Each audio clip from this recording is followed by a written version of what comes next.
Menipan dulu. Sumpah. Tapi nggak bisa dipotong lah.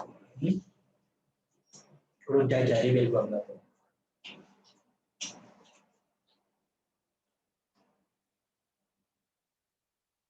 Sama saja. Pendahuluannya apa kil? Aku jangan kurusin aku kil tentang apa pemerintahan desa. Iya. Ya apa pendahuluannya apa kil anak itu? Miskin.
Teman-teman, ini sambil nunggu pemateri, karena pemateri masih sholat isya. Kalau ada yang mau sholat isya, dipersilahkan, biar nanti nggak ke jeda.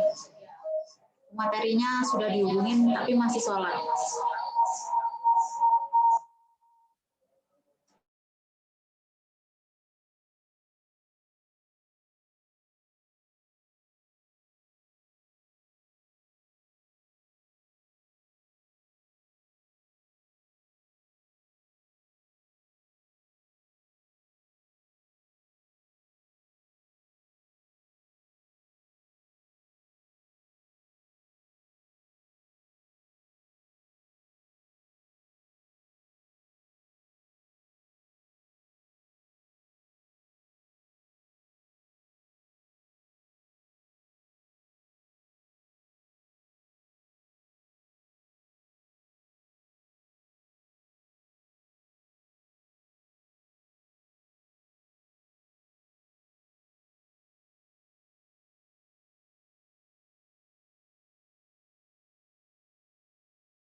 dimulai Bu Sri. Aku nanya. Minggir. Bu Sri siap dimulai? Halo, Assalamualaikum. Ya, Ya. siap dimulai Bu ya. Ya, baik. Baik. Assalamualaikum warahmatullahi wabarakatuh. Perkenalkan saya Rara dari tim Humas Formasi yang akan menemani diskusi teman-teman pada malam hari ini dengan tema peran pemerintah desa dalam pemberantasan korupsi. Nah, seperti yang kita ketahui, majunya sebuah desa itu kan merupakan pengaruh dari pemerintahan yang bersih, terbebas dari tindakan korupsi. Bahkan kita sebagai masyarakat seharusnya belajar mengenai perspektif bagaimana melihat kepedulian kita terhadap nilai-nilai korupsi yang ada di desa, seperti itu. Nah, untuk lebih jelasnya, mari kita simak webinar kita pada malam hari ini agar kita semua bisa menerapkan itu di desa kita masing-masing. Nah, mungkin selengkapnya akan langsung dijelaskan oleh Bu Sri Handayani, Esos MAP. Kepada Bu Sri, dipersilahkan.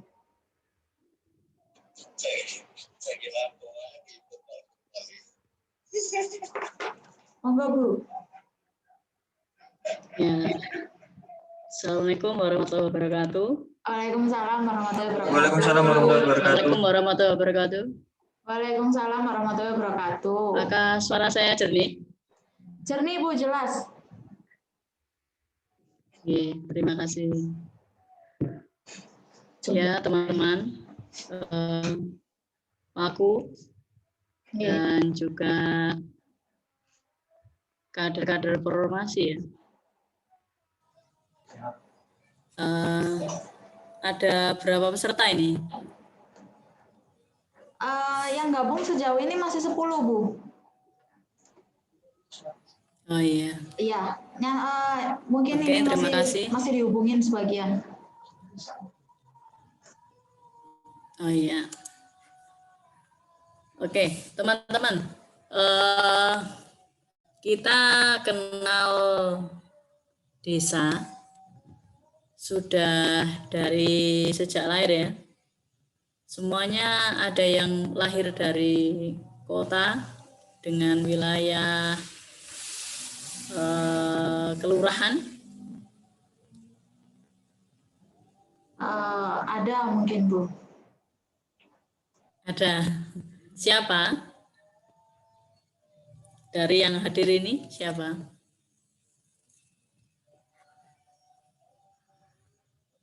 Atau desa semua? Kalau ini teman-teman Unira ini desa semua Bu. Ini dari teman-teman Unira ini. Oh, desa semua. Iya. Oke. Ya. Desa semua ya. Nah, artinya teman-teman, kita sudah akrab dengan kata desa. Itu sejak kita lahir, kemudian usia kita balita, sampai dengan Anda mengikuti bangku belajar di bangku kuliah gitu ya.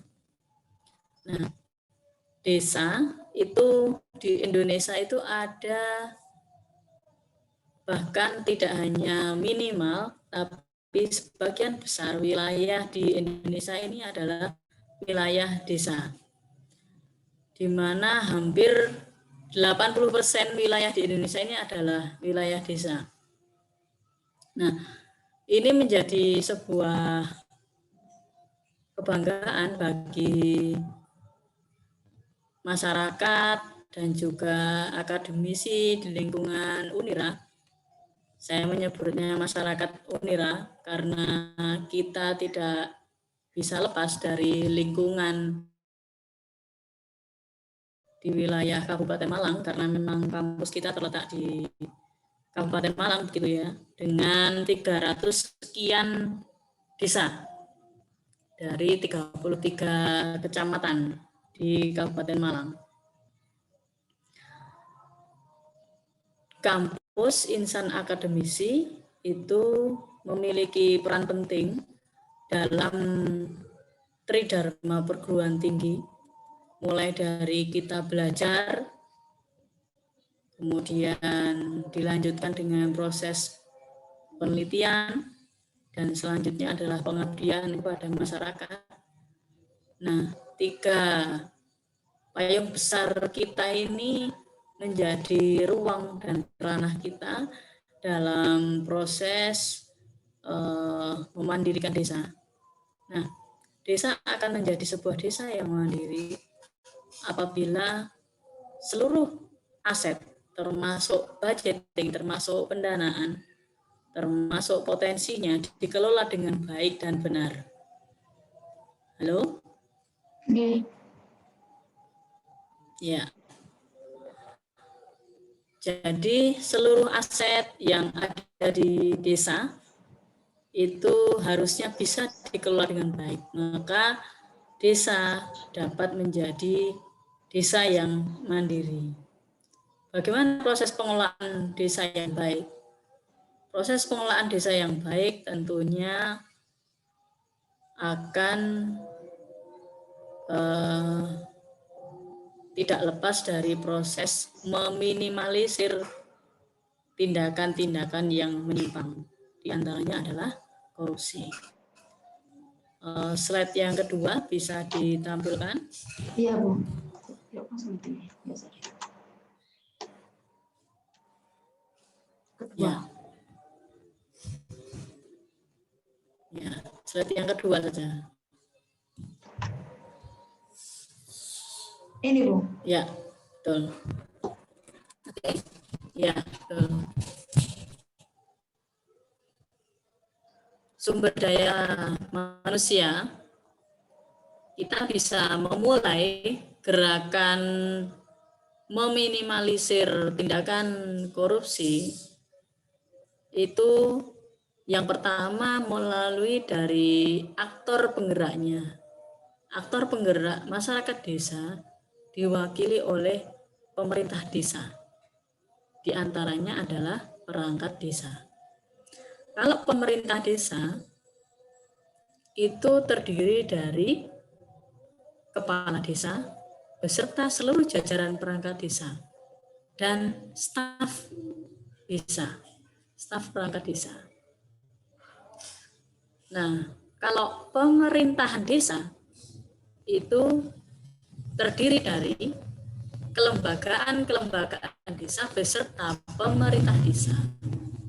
Misalnya, kelembagaan desa adalah BPD, Badan Permusyawaratan Desa.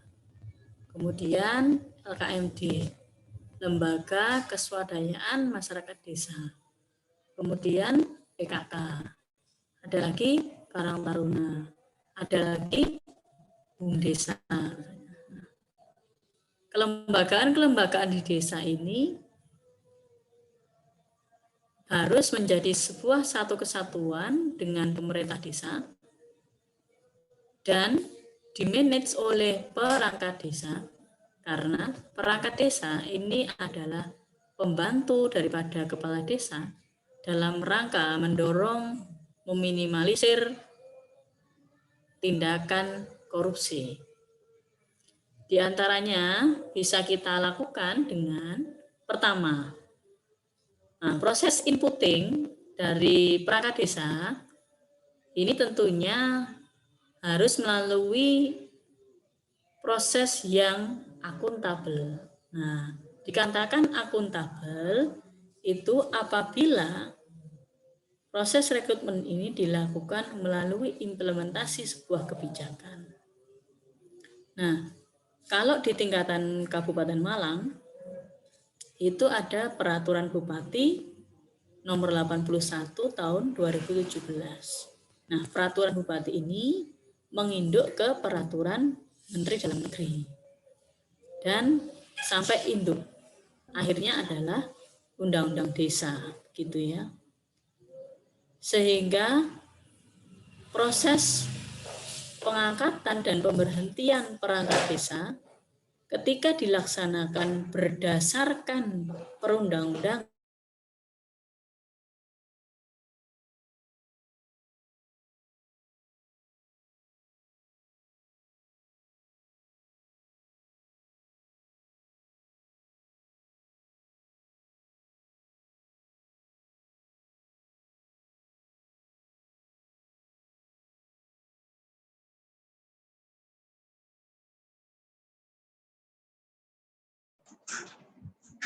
Bu, suaranya putus-putus. Suaranya jenengan enggak keluar. Bu, Sri.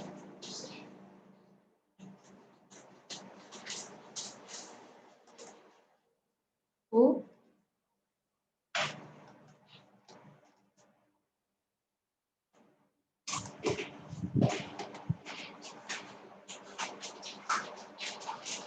Bu Sri. Oh, ini tuh. Iya.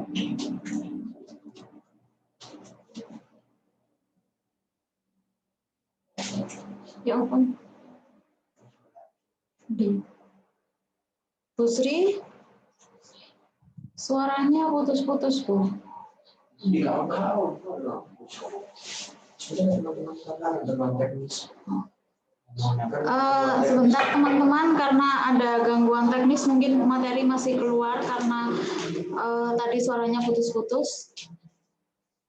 Tunggu sebentar, mungkin sebentar lagi masuk. Nah, ini sudah bergabung. Bisa sih. Ini sudah kapan? Sok ngomong awakmu suaramu tuh. Sering deh, guys.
Maaf ya. Halo? Iya Bu, tadi suaranya jenengan putus-putus, selalu hilang. Ya, sekarang bagaimana? Sudah jelas, sudah lancar. Oke, Oke. monggo dilanjut. Oke, tadi sampai input SDM berdedikasi dan berintegritas ya. Oke teman-teman, kalau berdedikasi itu senantiasa memiliki SDM yang memiliki jiwa pengabdian, kemudian kalau bahasa Jawanya nggak hitung-hitung gitu ya. Kemudian bahasa yang lebih akrab lagi ringan tangan gitu ya. Jadi kita berharap bisa memiliki perangkat desa itu yang memiliki dedikasi dan integritas. Nah, integritas bisa kita maknai dengan konsistensi terhadap nilai, prinsip, norma, aturan. Nah, ketika sumber daya perangkat desa ini memiliki integritas tinggi terhadap desanya dengan menaati segala aturan yang ada, maka SDM desa ini bisa mendongkrak nilai-nilai bebas korupsi. Kemudian perangkat desa juga diharapkan menjalankan tupoksi secara maksimal. Nah, kita mengenal pemerintah desa itu ada kepala desa, perangkat desa, ada kasih, ada kaur, ada sekdes. Kita dulu mengenal dengan nama carik, itu. Kemudian kita kenal juga dengan adanya kasun. Nah, di bawahnya lagi adalah RT, RW.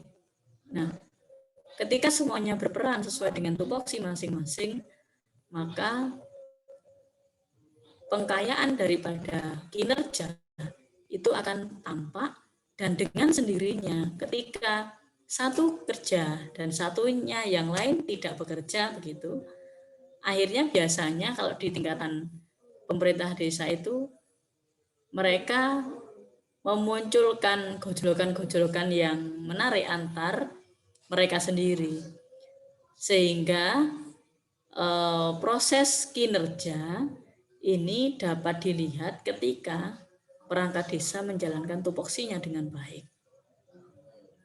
Nah, ketika kinerja berjalan dengan maksimal, maka kerja-kerja pemerintah desa itu dapat diperankan sesuai dengan perannya masing-masing. Sehingga misalkan kinerja daripada bendahara desa misalnya.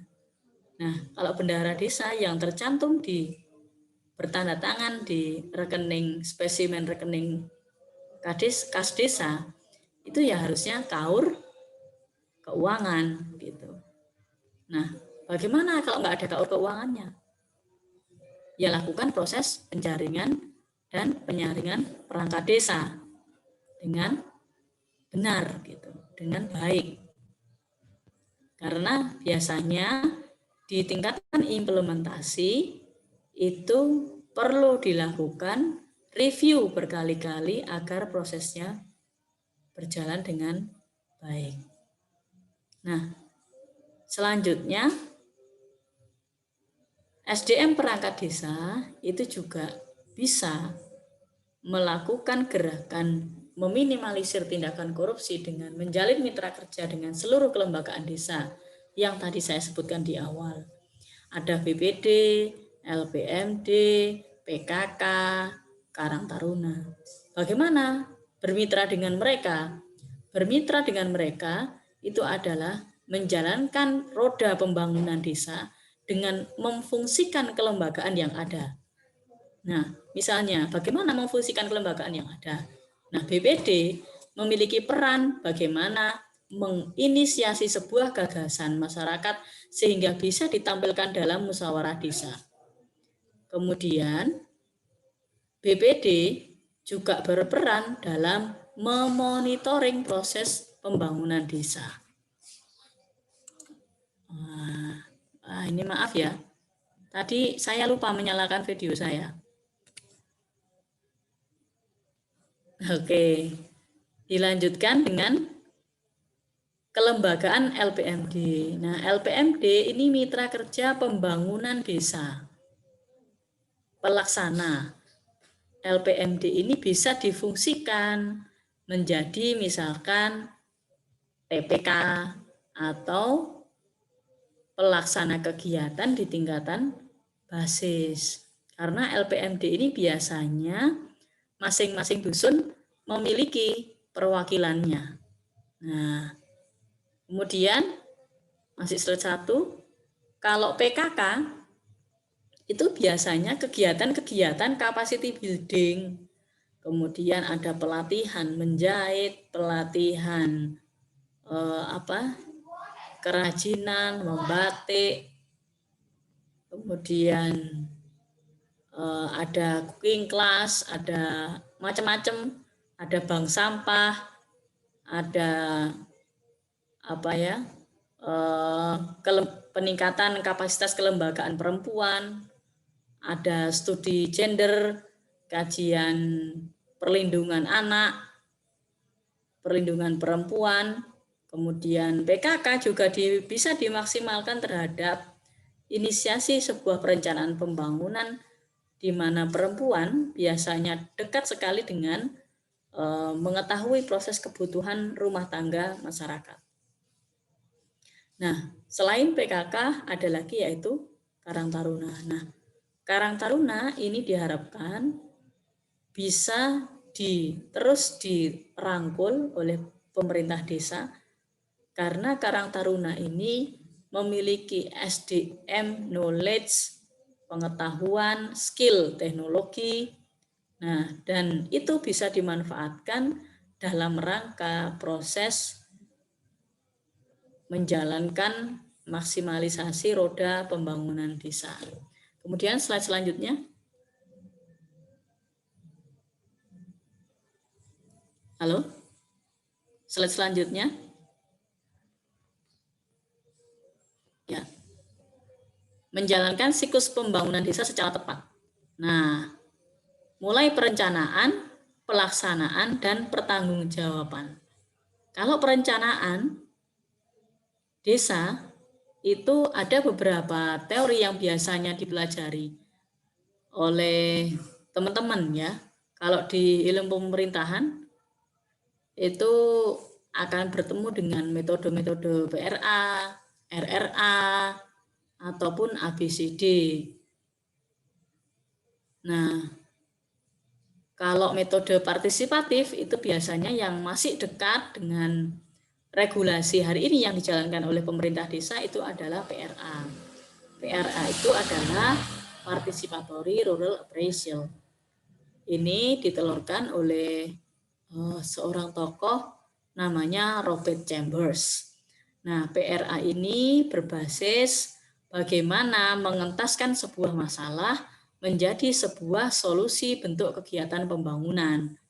Nah, kalau ABCD itu bagaimana memunculkan, mengeksplorasi potensi wilayah sehingga bisa menjadi solusi pembangunan di tingkat masyarakat. Nah, kemudian dengan metode partisipatif ini berarti bottom up, yaitu perencanaan pembangunannya melibatkan seluruh elemen masyarakat dari tingkatan basis sampai dengan pemerintah desa. Dokumennya berupa dokumen RPJM desa, RKP desa, dan bermuara kepada budgetingnya adalah APB desa. Nah, pada saat proses pembangunan ini, yang pertama adalah perencanaan, itu desa harus melalui RPJM, RKP itu tadi, desa harus memiliki rencana anggaran biaya, baik bidang-bidang yang akan diselenggarakan.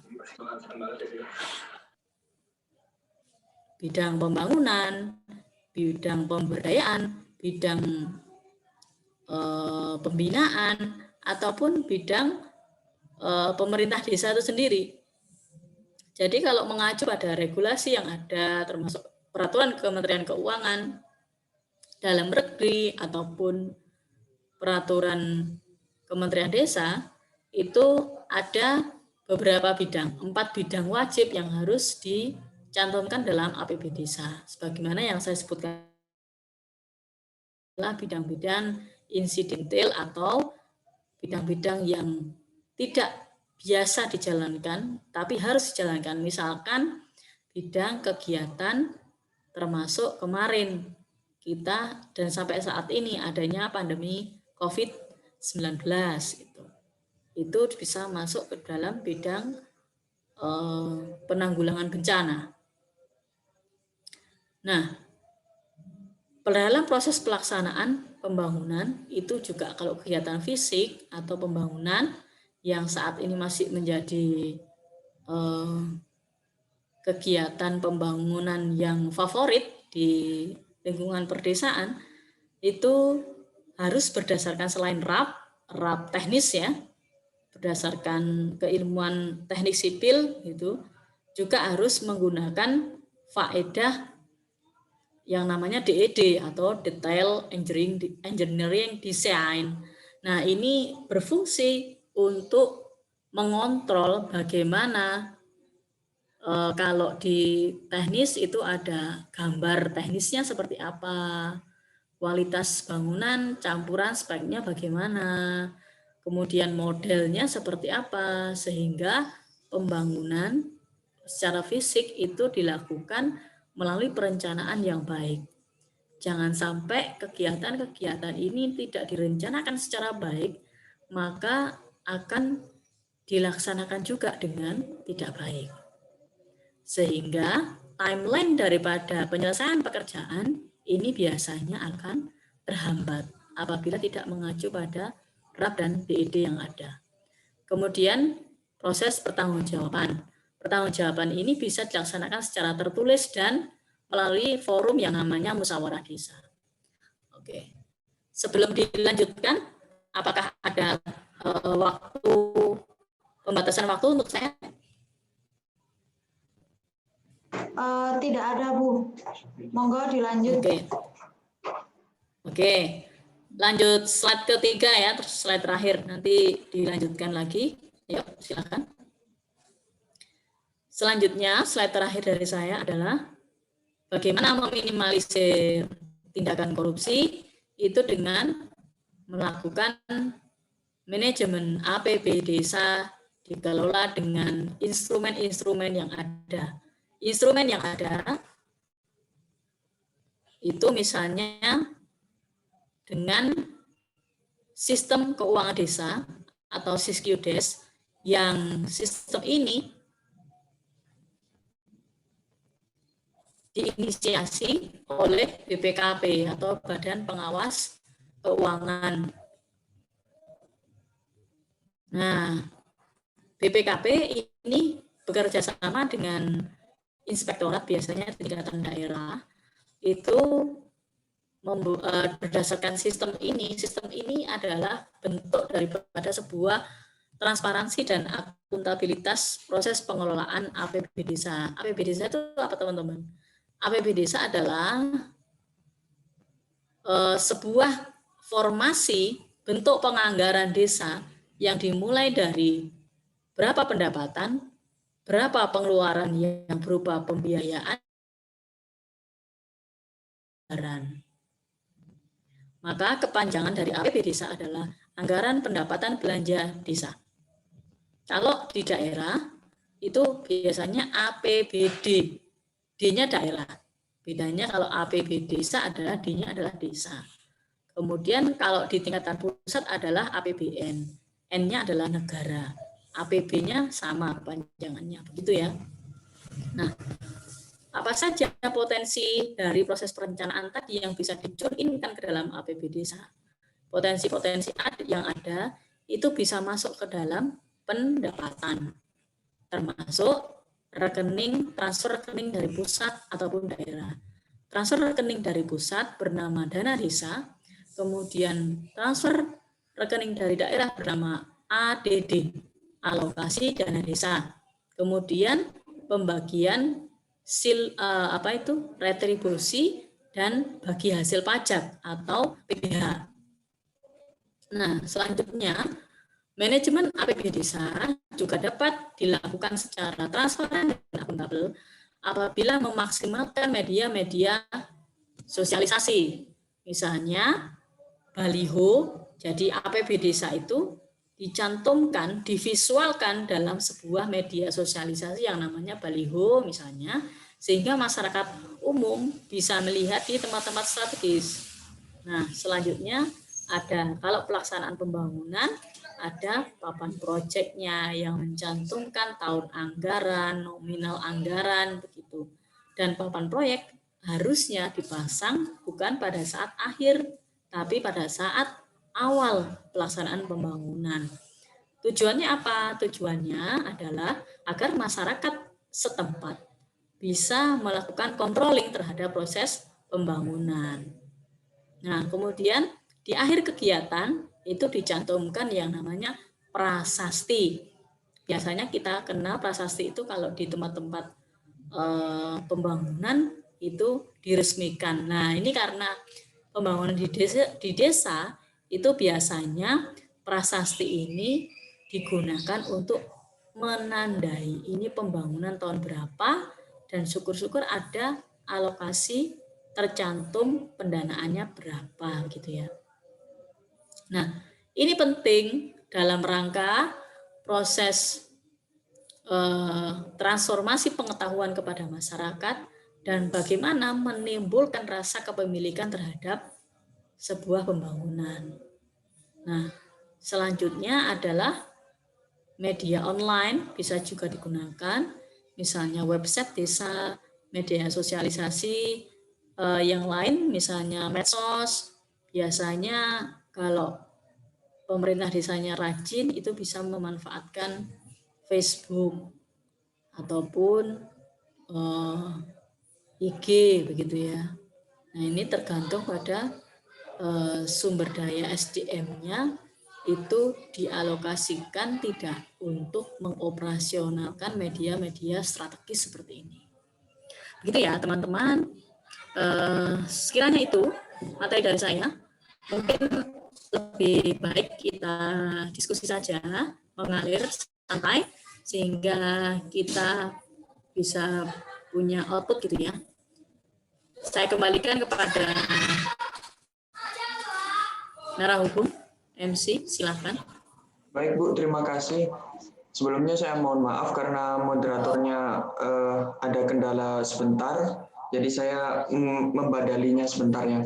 Mungkin dari teman-teman jika ada pertanyaan bisa di kolom chat atau langsung nyalakan videonya, monggo. Ini ada Silakan. pertanyaan ini. Sebentar.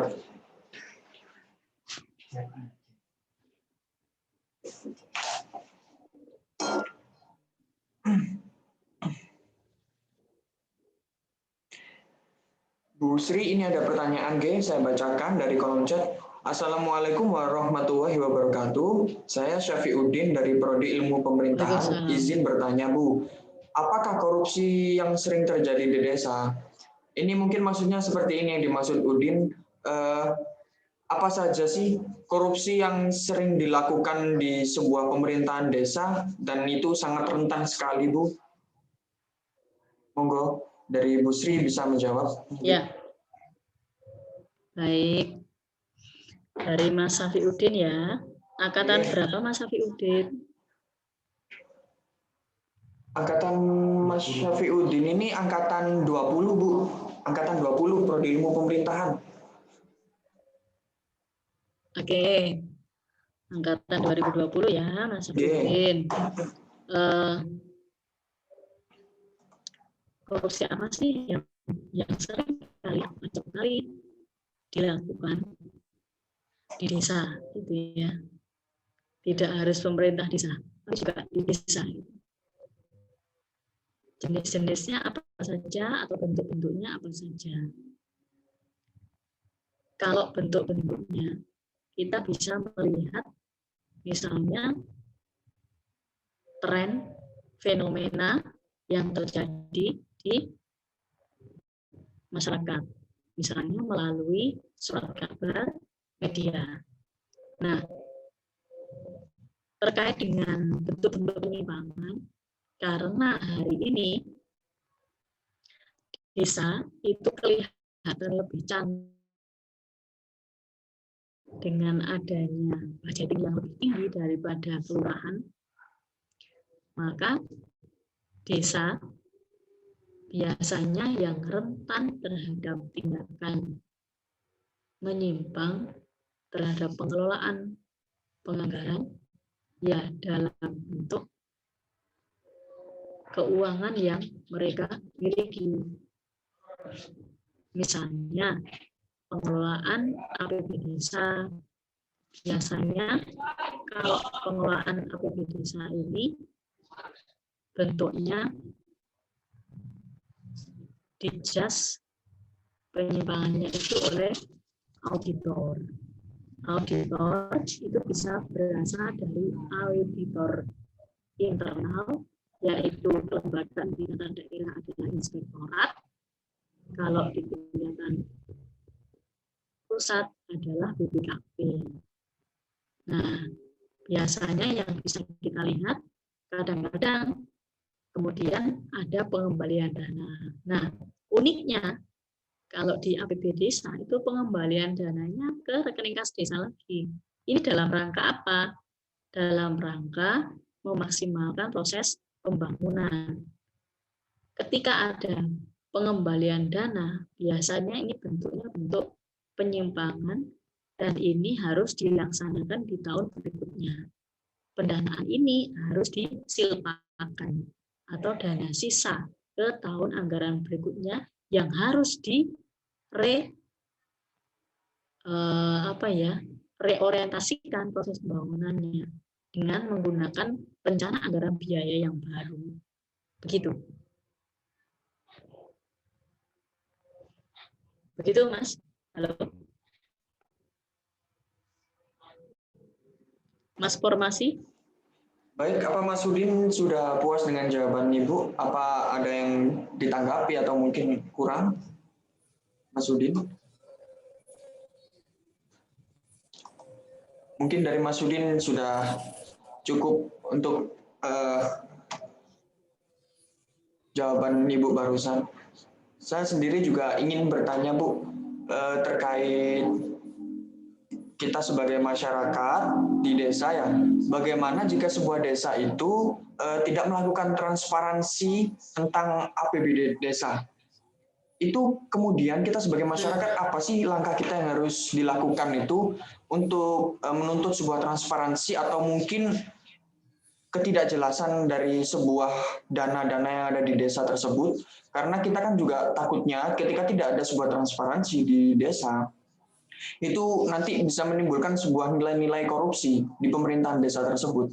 Jadi mungkin Ibu bisa menjelaskan bagaimana langkah-langkahnya kita sebagai masyarakat desa untuk menuntut transparansi atau mungkin meminta sebuah data akan sebuah dana yang sudah dikeluarkan untuk desa itu sendiri dari pemerintahan desa. Ya, oke. Effort apa yang bisa kita lakukan? Effort apa yang bisa kita lakukan dalam rangka proses transparansi dan akuntabilitas pendanaan di desa? Effort yang bisa kita lakukan adalah yang pertama menjadi bagian dari proses pelaksanaan pembangunan, menjadi bagian dari proses perencanaan pembangunan. Itu effort yang pertama. Misalkan teman-teman diundang dalam proses tahapan siklus pembangunan desa, itu silahkan diupayakan hadir.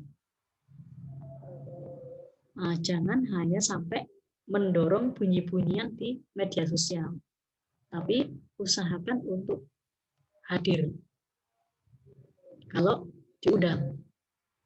Kalau tidak diundang dan teman-teman masih ada pertanyaan dalam pikiran dan hati teman-teman, maka datangilah balai desa, kemudian bertanyalah apakah ada baliho APBD desa dan apa saja bentuk-bentuk kegiatannya.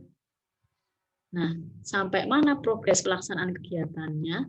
Apabila sudah memasuki proses pelaksanaan kegiatan, apakah kami bisa mengakses sistem keuangan desa? Nah, itu bisa Anda tanyakan kepada pemerintah desa. Sehingga proses manajerial ini dijalankan secara akuntabel dan transparan. Karena di dalam sistem keuangan desa yang namanya SISQDES itu sudah tercantum setiap kegiatan. Sehingga teman-teman dengan mudah untuk bisa melihat hal itu. Apakah mudah bagi perangkat desa untuk memperlihatkan kepada teman-teman? Tidak mudah jawaban saya. Karena halo?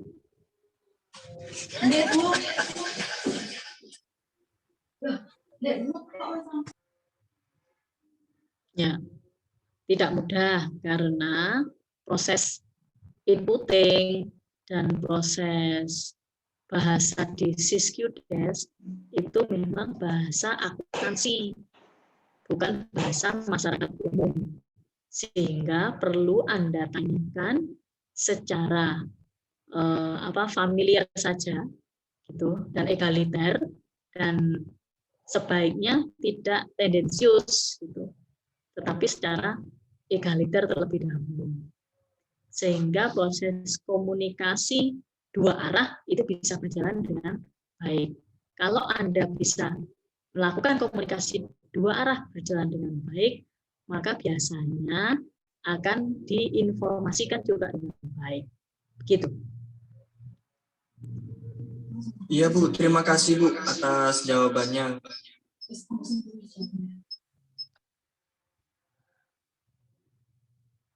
Ada lagi? Masukan mungkin?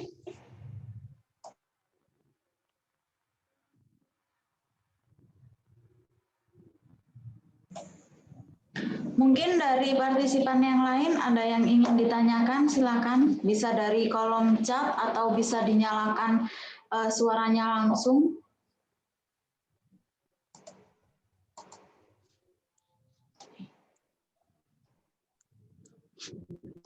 Silakan.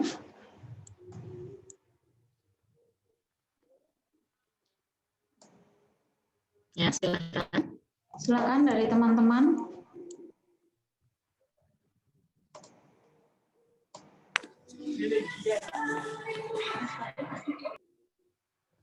Yang sudah dinyalakan silakan bertanya.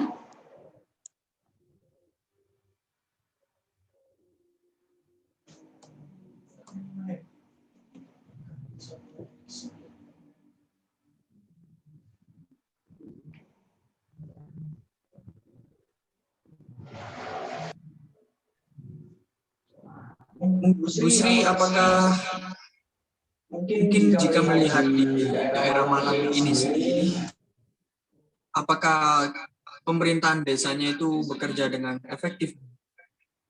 Karena kalau dari perspektif saya sendiri, yang saya lihat terutama di Malang-Malang itu, banyaknya masih jalan-jalan yang berlubang dan seperti kurang jelasnya sebuah dana tersebut keluarnya kemana. Bahkan ketika ada dana bantuan sosial itu saja, mereka tidak memberikannya secara seperti menyeluruh ke bagian-bagian orang-orang yang mungkin kurang mampu, justru kepada orang-orang terdekat dari kepala desa itu sendiri. Contoh, kepala desa itu dekat dengan salah satu warga ya, dan warga tersebut itu sebenarnya bukan termasuk warga yang kurang mampu.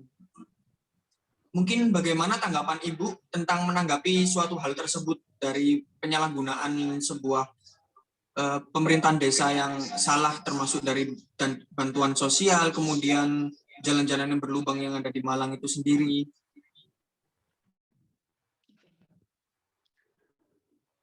Apakah suara saya masih jernih? Masih Bu, silakan dijawab. Oke. Kondisi hari ini, bagaimana progres perangkat desa, pemerintah desa dalam meminimalisir korupsi, gitu.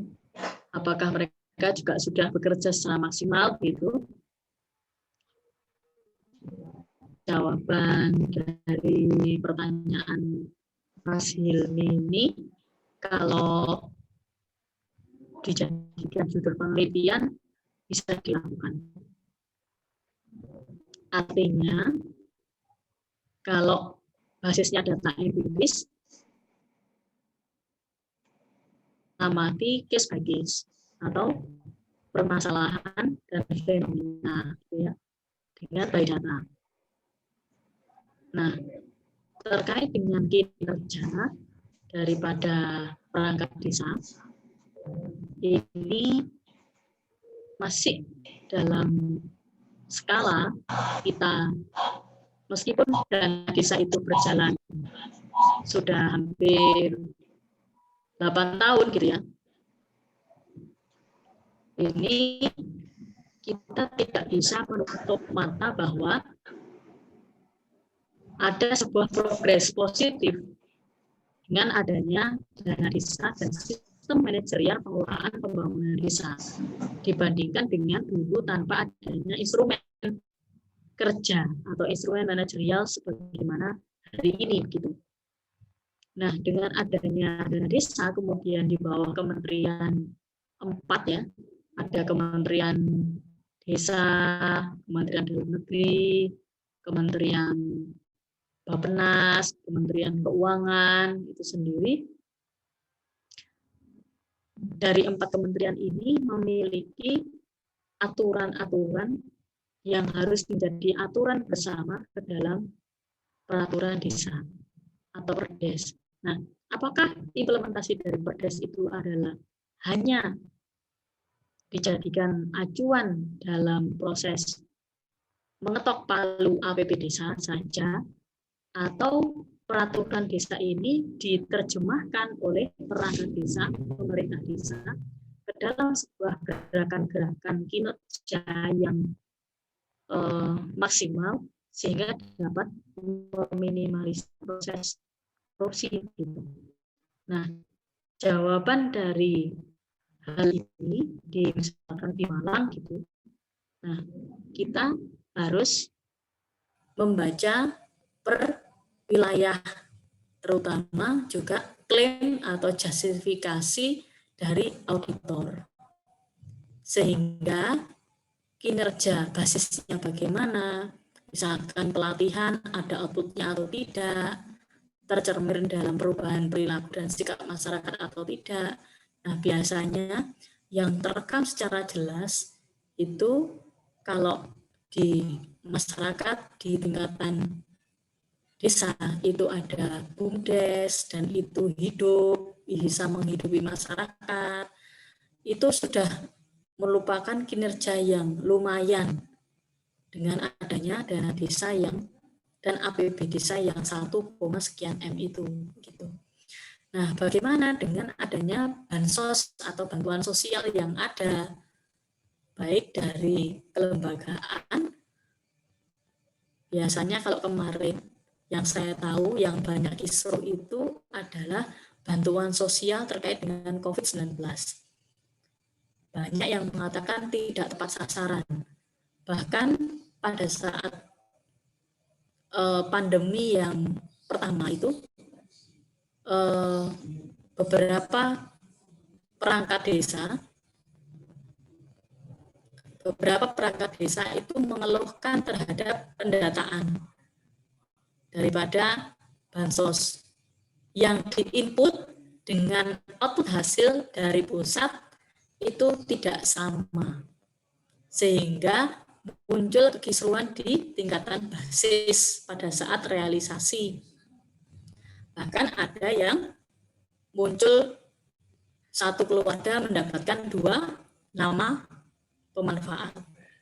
Ada yang seperti itu juga. Silahkan Mas Hilmi, ada tanggapan? Mungkin dari saya itu sudah cukup, Bu, atas pemaparan tersebut. Kalau kita memang melihat dari sebuah bansos juga memang seperti itu. Tapi yang sudah Ibu paparkan barusan itu sudah memberikan saya sedikit pencerahan tentang sebuah pemerintahan di desa itu bagaimana juga.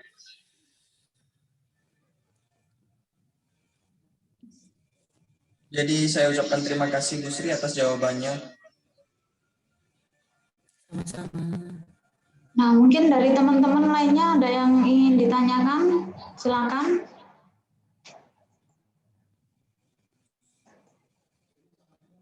Ada yang ingin ditanyakan? Ngomongin, gue tapi aneh ya. Din screenshot ya Wadin. Ada yang ingin ditanyakan lagi mungkin sebelum diakhiri diskusinya?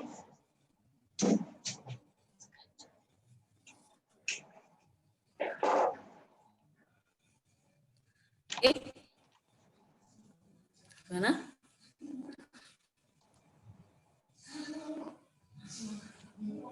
Sepertinya nggak ada Bu. Teman-teman nggak ada yang ingin ditanyakan. Oke. Mungkin sekian. Ya. Silakan mungkin Cukup. ada closing statement dari Bu Sri.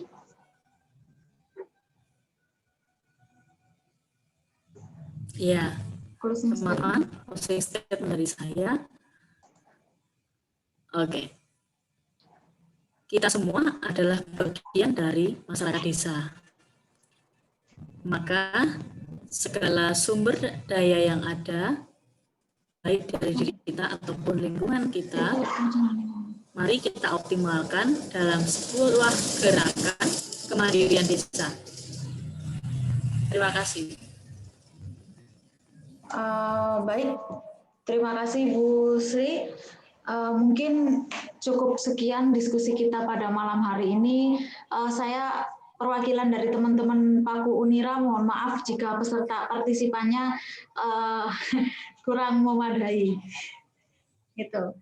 Nah, mungkin dari saya cukup.